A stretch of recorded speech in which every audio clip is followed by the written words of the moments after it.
Have you ever wondered what it means to have your car's air conditioning recharged?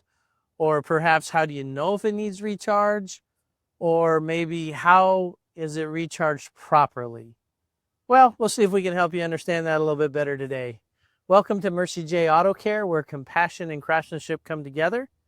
I'm Rick Smith, Master Certified Technician. So what I'd like to do is share with you what's going on with this Toyota Sienna today. While she was driving down the road, the system was cool but not cold. And then when she would come up to a stop, it would get considerably warmer. So how do we know if it's low? Well, the first thing we do is we hook it up to a machine that has two gauges on it, because we have a low pressure side of the system and a high pressure side. And we look at both of those pressures. In the case on this Sienna, both gauges were low, which is an indication that the pressure is low. And the pressures did indicate that the compressor was actually functioning. So the next thing we did was we took a look at this car visually. Now in this particular car, some dye had been installed in the system. And we have these very cool tools. This is a black light, kind of similar to when you are hunting for scorpions, although it's slightly different. Puts out a blue light, if you can see that. And then we put on these goggles that actually filter out blue light. And we go over the system very carefully and we look, and the dye turns to bright yellow. In this case, we found that there is a hose leaking. So once we replace the hose, well, actually, let me take one step back. Before we replace the hose, we use this machine to recover the refrigerant that's in there. We don't want to release refrigerant into the atmosphere, because it is a greenhouse gas.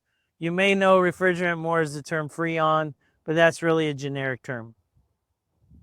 So once we've recovered the refrigerant that was in it, we make the repair, and then we have to evacuate the system. We have a sealed system, and we don't want anything but refrigerant and oil and dye in there. So we put it under a vacuum, we suck all the air out, we leave it under a vacuum for a little while. Anywhere from 10 minutes to, say, 30, 45 minutes, depending on the depth of the repairs that we've done. What that does is that evaporates any contaminants out of the system. Once we've done that, we charge the system back up. Now, the critical thing on charging the system is we have to do it by weight. If we try to do it by pressures, we will not be accurate. A little too much can damage the compressor. A little too little can damage the compressor.